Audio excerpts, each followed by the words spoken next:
So your grade again would be what? So again, I think, as I said, I think it's too early. Teachers have to give grades when it's time. Well, it's good that I'm the mayor of the city of Chicago, and I don't have to do anything that you asked me to do, quite frankly, right? Oh, yeah?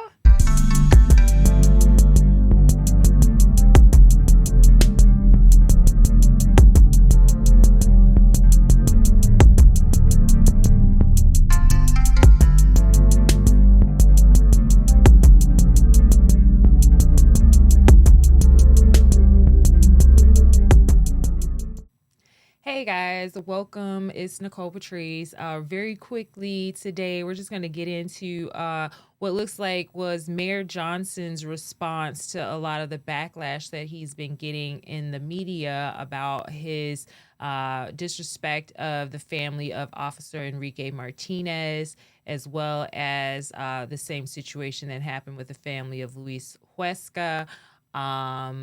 I believe that there's been lots of tension between our mayor and Superintendent Larry Snelling. It becomes much more apparent when you see them in some footage together.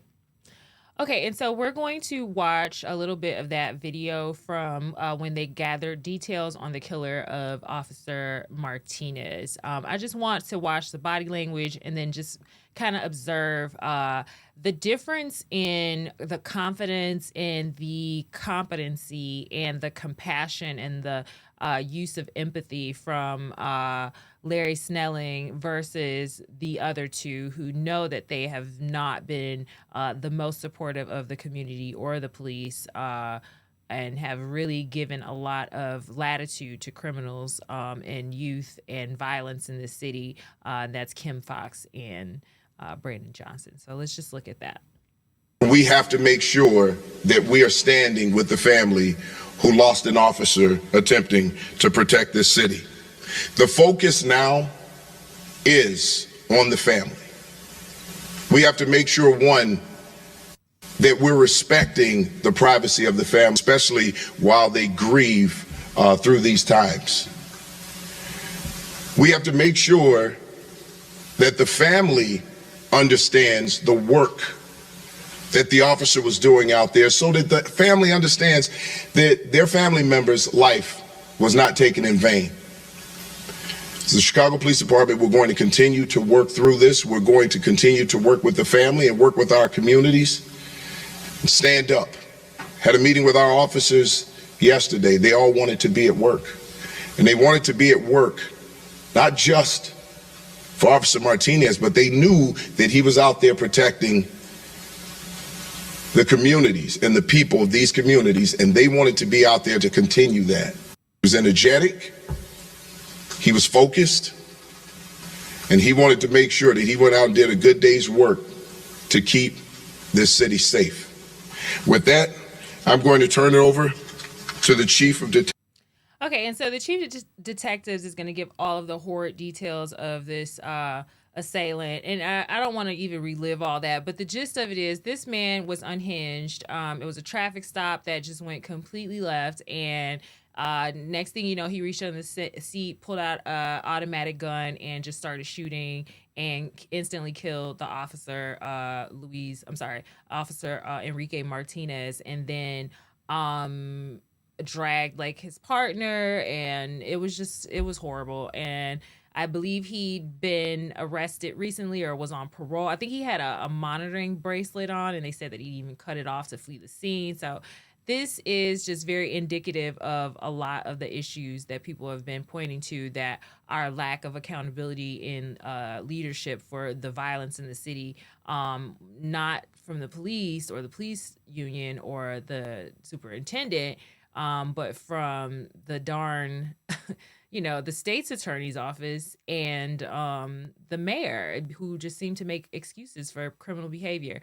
And then it doesn't look so well that Kim Foxx was, in a lot of close spaces with Lil Durk, who recently was indicted on like a murder for hire plot, allegedly. So those, in her circle, I'm sure are a little leery of what's to come, because that doesn't look very well for her, and then just how she's run the city, given that she's been in this position, and then knowing what's happened with Little Dirk, and then how the city's conducted its business as far as holding criminals accountable. It makes one kind of look at her in another light, if one hasn't already been looking at her that way, right? So on to I just want you to see the body language here, as there's a little gaffe.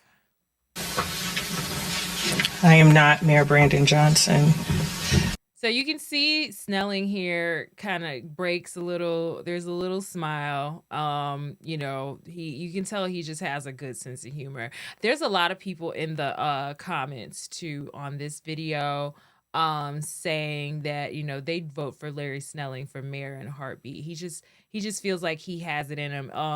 Eric Adams is mayor of New York and was a police officer, and I'm not sure what his rank was ultimately before he'd moved on to be mayor, but it would be interesting and it wouldn't be far-fetched. And at this point, I mean, we're open to a lot of options in Chicago. Hell, Jussie Smollett might even have a chance at this point, given I heard he just got out too, given what's been going on. So let's just look at, but I just wanted you to see that even a very serious moment, he can break and he can smile. And you can see that he doesn't necessarily have the same vitriol towards Kim Foxx that he seemingly has towards Brandon Johnson. Or it's just he thought it was funny that no one wants to be called this man, so he would have laughed whoever it was, even though he maybe still has little to no respect for Kim Foxx. Thank you, Chief. Thank you, Superintendent Snelling, to Mayor Johnson, to the law enforcement partners that joined with us here today. Today, once again, our community is mourning, and our Chicago Police Department is also mourning. Okay, and so I can't do this. She is so full of it. I just can't. You can even see Larry Snelling get a little frustrated. Of guns and violence, that they stayed awake at night worrying about him,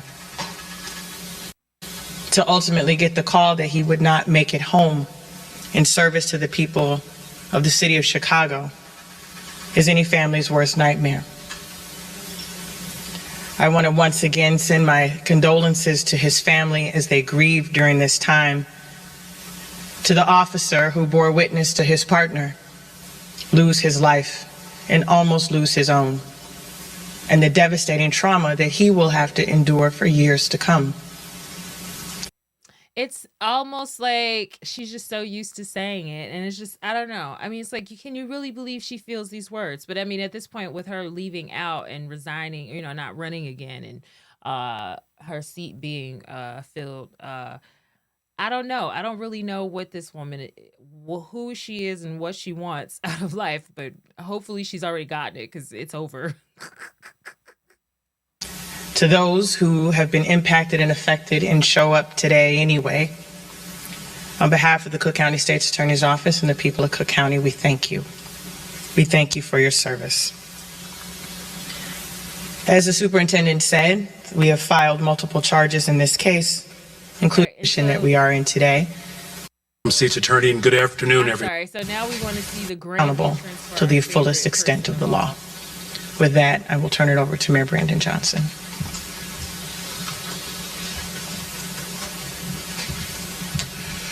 Thank you, Madam State's Attorney. And I noticed how he didn't want to look in that man's eyes. Like, it was like he looked at him, but then it was like, nah, I'm not doing this eye contact.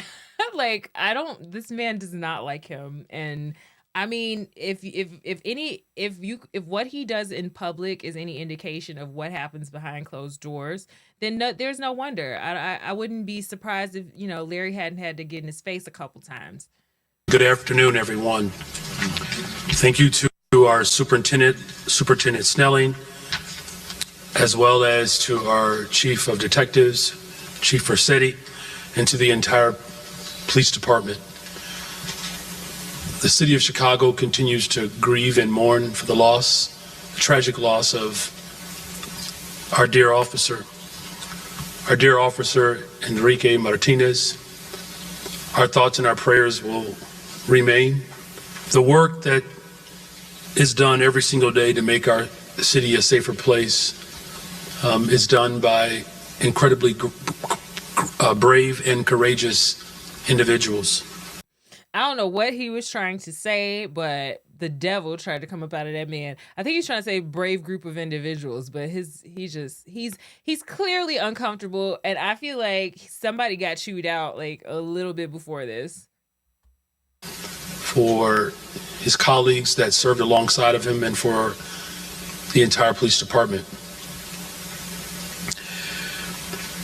The work that is done every single day to make our city a safer place is done by incredibly brave and courageous individuals. I do want to especially acknowledge the responding officers who were on the scene that day. I mean, but like Larry's body language is so uncomfortable. He's changed positions so many times. Like he can't keep, he wants to keep looking up, I think, just to keep establishing like dominance and not look like he's, avoiding showing his face. Like I think he's trying to consciously keep a straight face because people, he probably knows people are looking at him going, you don't like that guy, do you? Those officers witnessed the unspeakable tragedy and the loss of their own officer, Enrique Martinez. And amid very real danger, they acted quickly to take action, responding to a violent offender. Officer Enrique Martinez saved lives, even though he knew it could cost him his own. This exemplifies what our police officers do every single day.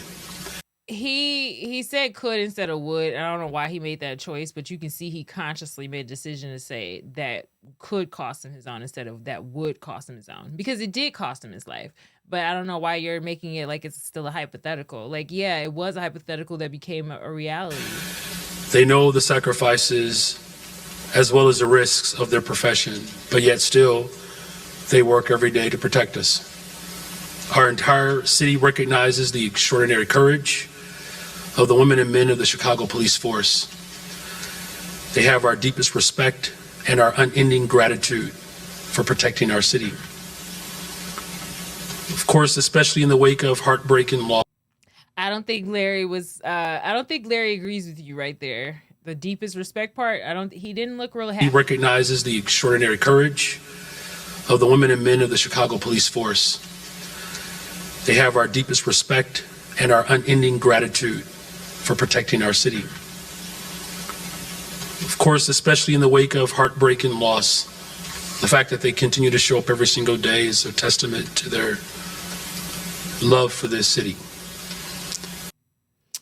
Okay, and so I just wanted to show that. And then, so now there was a reporter who asked the mayor if he could grade himself, being that he's a school teacher and he always brags about it. So here's that. There's still no deal for next year's budget in the city. Mayor Brandon Johnson's plan to balance a nearly $1 billion shortfall with a property tax hike was shut down. Right now, we're learning some new things are on the table as political reporter Chris Ty asks the mayor what grade he'd give himself so far this term. This matter has been voted down. The exceedingly rare 50-0 rejection of the mayor's budget by council last week was framed by some as it sends a message that massive property tax increase he was looking for is not going to happen. So now the mayor's cutting the $300 million ask to $150 million. But will that get the 26 votes needed? If there were 26 votes to pass it, you would see this meeting scheduled in order to pass it. It hasn't happened because the votes aren't there. Some individuals are having tantrums right now. It's time to grow up. People in Chicago don't have time for that. They're still going to have to come back and vote something up. Two items have bubbled up to chip away at the near $1 billion shortfall. One, a possible $128 million personal property tax on services provided to customers by way of cloud computing, essentially services offered in a virtual storage space online. The other, raising the city tax on streaming services like Netflix, expected to raise $10 million. An ordinance. This mayor often references his old teaching job while doing his new one. Just today, At least you know that I pay attention to the class. And then you got a chance to ask a question before people who were on time for class. so we asked him, as he's just passed his first trimester in office, As a report card, as a progress report on yourself, what areas for improvement would you put atop that list, and what grade would you give yourself at the moment? So I think in terms of an area of improvement, people, for whatever reason, they're not hearing that homicides are down, shootings are down, that investments are up. So your grade again would be what? So again, I think, as I said, I think it's too early. Teachers have to give grades when it's time. Well, it's good that I'm the mayor of the city of Chicago and I don't have to do anything that you ask me to do, quite frankly, right? as for the budget.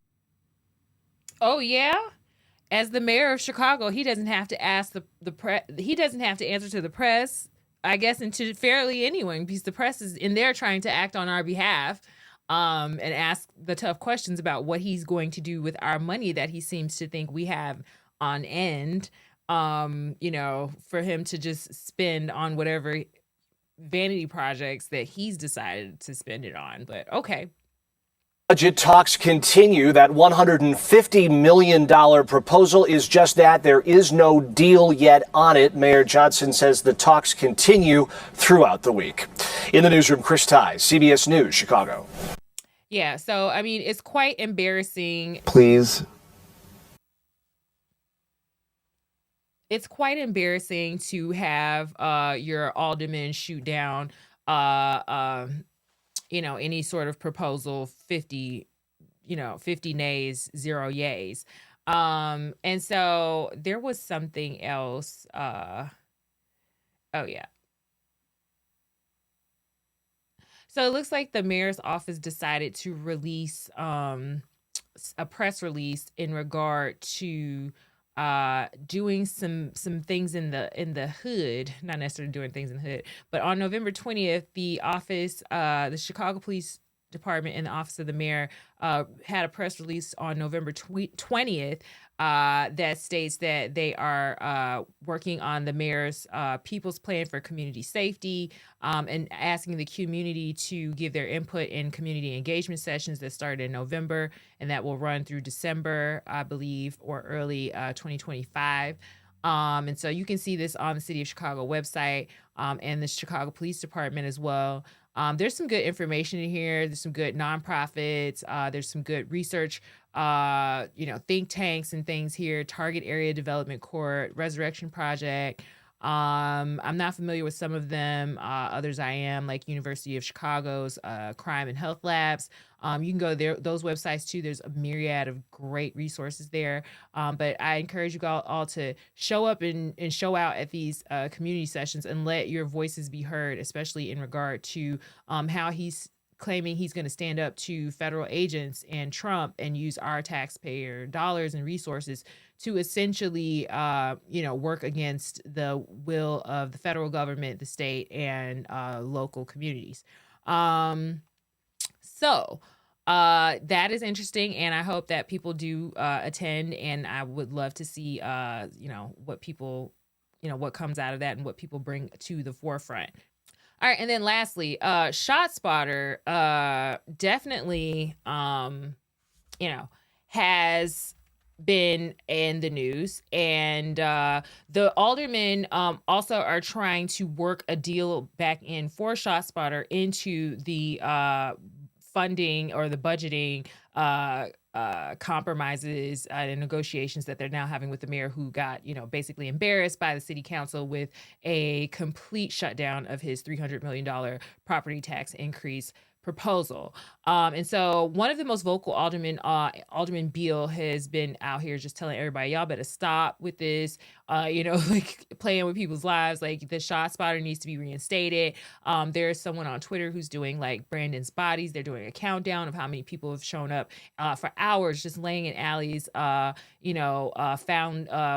with bullets near them or in them, and no one was alerted because ShotSpotter has been turned off, even though the ShotSpotter is picking up the sounds, it's just not being reported to the police anymore because he ended the contract. Trying to save some money, I guess, or claiming that it's a civil rights issue. But when you got bodies showing up the street, you can no longer claim it's a civil rights issue, especially if those bodies are Black and Latinos and your own officers and things of that nature. So let's go ahead and watch this. In tonight's WGN Investigates, as Chicago aldermen fight to restore ShotSpotter, we take you inside an unsolved murder at the center of the debate over the effectiveness of the gunshot detection system. In 2020, Chicago police used ShotSpotter to help investigate a fatal shooting. Investigative reporter Ben Bradley explains how the case collapsed.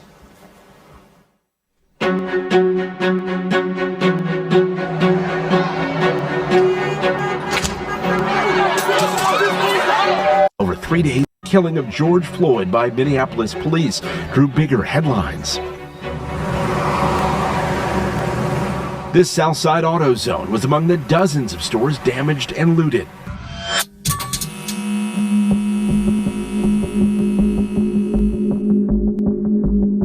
It was also where surveillance cameras captured what may have been the last known images of 25-year-old Safarian Herring, a victim of violence unrelated to the looting and protests that weekend. And I guess when this guy come in, he said my son asked him for a ride home, which if he did ask him for a ride home, I don't know why my son asked him for a ride home. Police and court records reviewed by WGN Investigates say Safarian caught a ride in this Toyota SUV owned by Michael Williams. The guy said that he knew my son from the neighborhood, which if my son did hang out in that neighborhood, I guess he got in the car with him, proceeded north. They got to 6301 South Stony Island.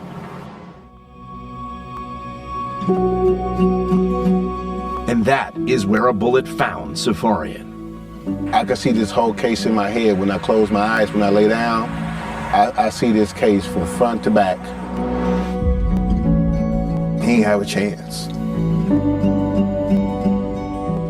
For years, ShotSpotter has been a fixture in some Chicago neighborhoods, mostly on the south and west sides. The gunshot detection system was touted as a faster way to alert police about the location of gunfire. Get in the car! Check the car. Put your hand aside. Put your hand aside. That was the case in 2022 in the city's Inglewood neighborhood. Car's clear. Oh, whoa! Oh, wow! That's an armory in there. Cuff him now. When police, responding to a ShotSpotter alert, arrested this suburban man with 5 guns and more than 1,000 rounds of ammunition. You got any other weapons on you? He's got one here. Yeah, I got pistols. How many more you got on you?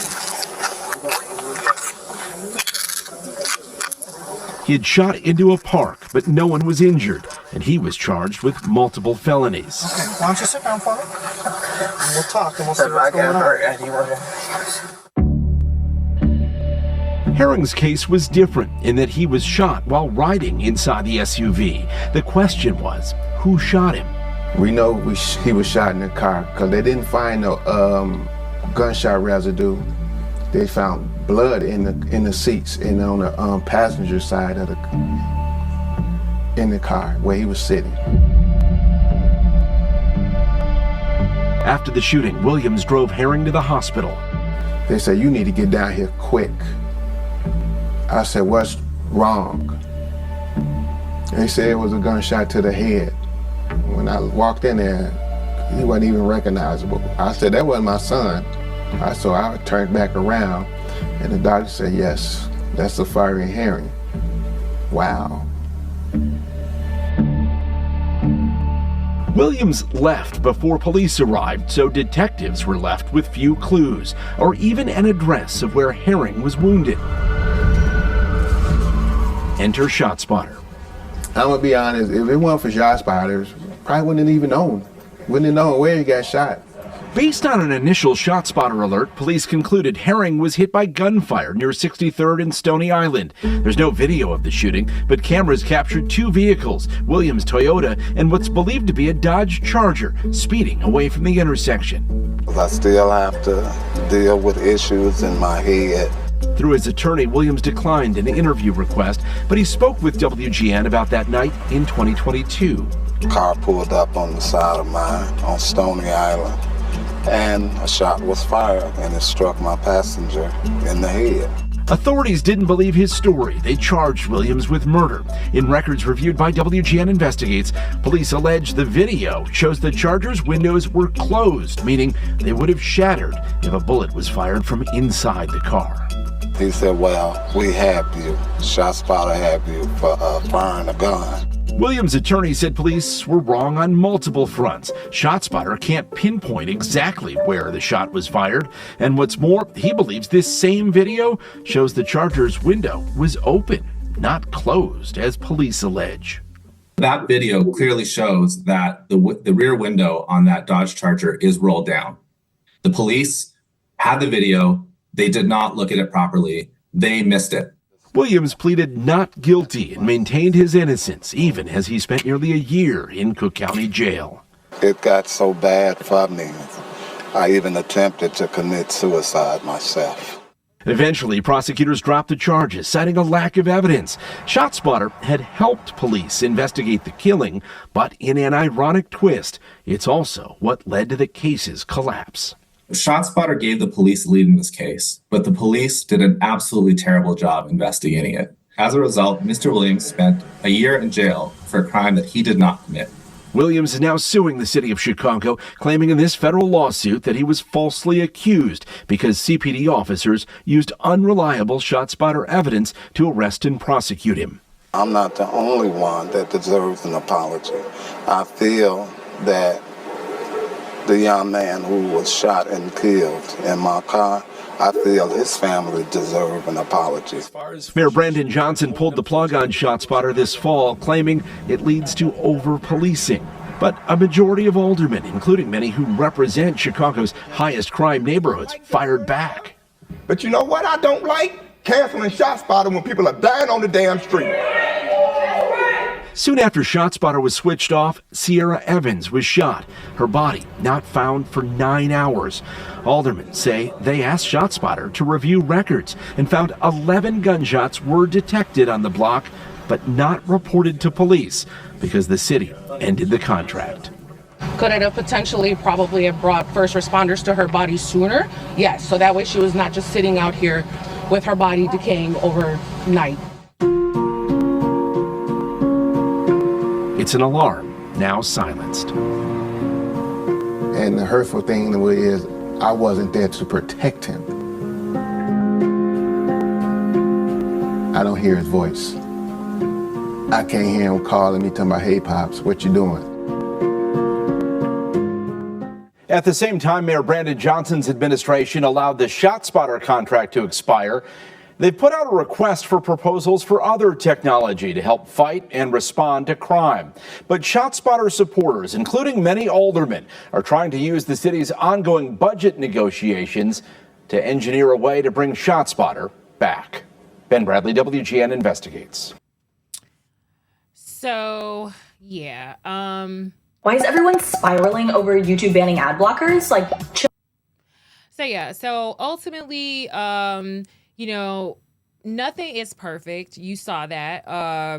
It's very unfortunate that that man spent a year in jail and almost killed himself because he was wrongfully accused because police did a bad job of investigating that crime. But you also have to think about the fact that they don't have enough detectives and they don't train, they probably don't train enough for the ones that they do. There's a lot of moving parts, but underfunding the police is one of those factors. As well as officer burnout. I'm not going to make excuses, though, that there are not incompetent and sloppy workers in a myriad of fields. And so it would be, a lie to say that they wouldn't exist within the police department. But we do have to, hold things into account, other variables into account. And so I do... think we have to look at where, that guy shot, where they showed you in that video, where the man shot, I think he was from out of town and he shot a bullet, a single, round into a park and maybe he didn't know about that technology and was located and then arrested, and all these arms were seized, and it could have potentially been a very tragic outcome, and maybe some crimes were averted and some lives were saved. So seeing how that young lady was left in the alley for 9 hours, there's multiple accounts of that.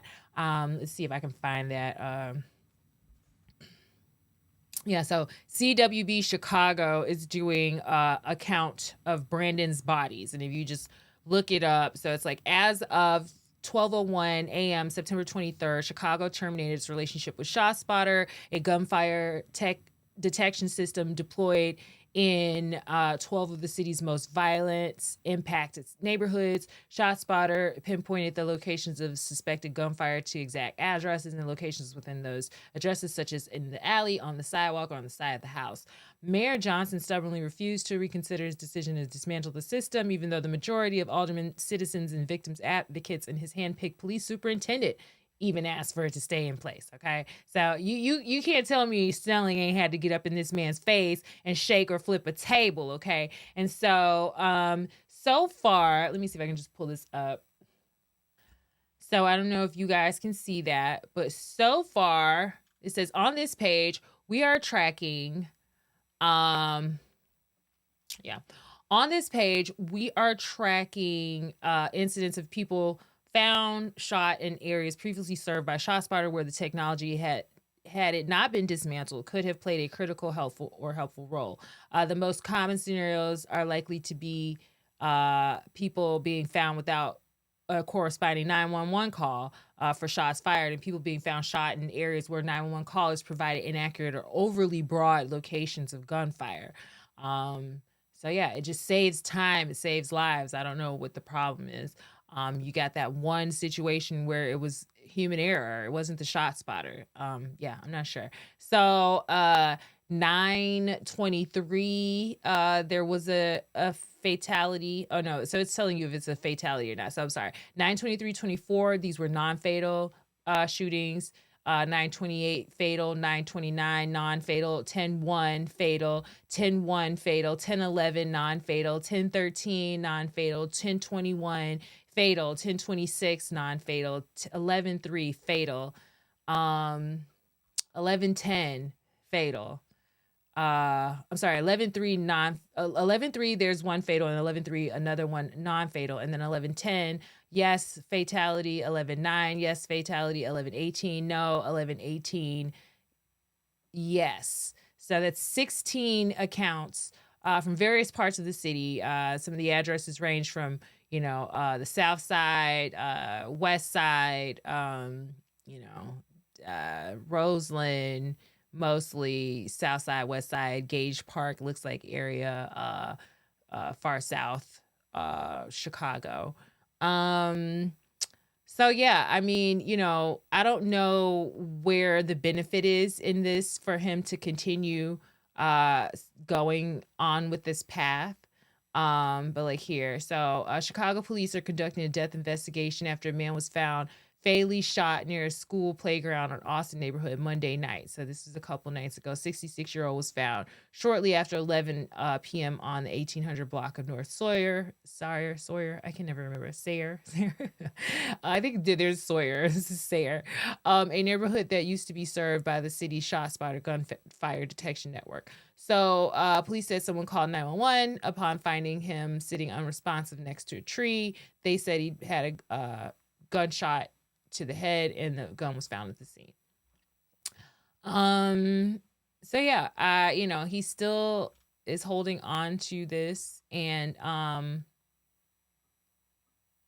they said 70% of residents and most of the aldermen and the police superintendent are supporting reinstatement of the ShotSpotter. Alderman Chris Taliaferro of the 29th Ward represents that neighborhood where this man was found, and he's also a vocal supporter of the ShotSpotter. So, Mayor Johnson, it looks like you want to do the right thing at some points in time, and then you can't get over it. I don't know what happened, with your brother And, you've described some of that pain and turmoil, and I can understand that can be devastating. But please go heal, because you're not going to heal by being a stubborn egomaniac in the city of Chicago with our tax dollars. Like Chicagoans are not going to take so many things at once, and you are like, you're piling it on, sir. We empathize with you and your loss, and there's lots of people around the city that still need help, and you can help them. But you're not going to do it if you're not listening to the experts around you, if you're not being receptive of criticism, if you can't even give yourself a grade for room for improvement, if you feel that you're above being even asked if you need something to be improved or changed about your policy, if you even need to assess your own actions thus far, if it's time for you to take a step back and look at what you've done so far, that is all indicative of a bad leader. You say all these things about Trump, but honestly, many of those things that you say about Trump could very well be applied to you. You don't surround yourself with good people, and that is what people have said. You are somewhat of a fascist when you tell the press that they can't ask you questions, or you take people's microphones, or you run away from Marianne Ahern. Like, there's been several instances where it's been very apparent that you don't feel that the press should even be able to question you or address you, and you seemingly have a bone to pick. Like, you shouldn't have an adversarial relationship with the press. You shouldn't have an adversarial relationship with your superintendent or your police department, your own staff, nor the citizens and taxpayers of the city of Chicago. And you definitely shouldn't be taking up against your own taxpayers and the will of the state of Illinois. And this goes for J.B. Pritzker, when the majority of the state voted for Donald Trump and voted for the mandate to have these mass deportations of criminal illegal migrants. So I hope that you can take a moment and look at where you are, because you are at a fork in the road. There was a national story on this and was saying that Johnson is at a fork in the road. He needs to be real, and he needs to face it, and know that the city is going to have to heal with or without you. So if you really want to be part of the healing process, like you said you wanted to, and you really want to get beyond what happened to your brother and prevent that from happening to as many people as you can, you're going to have to look in the mirror. You're going to have to say, I need help. And you're going to have to swallow your pride and let good people guide you to the finish line, so we can make it through this together, and hopefully not have to do this again in another 4 years with someone else, because they're not voting for you again, especially if you don't turn this ship around right now. All right, this was Nicole Patrice. I thank y'all for joining me. Let me know what you think about the mayor, ShotSpotter, the relationship between Snelling and the mayor. If you think Snelling would be a good mayor, let me know. Speak on that in the comments. And thank you again for being here. Please make sure you subscribe and hit the notification bell. All right, take care. Bye.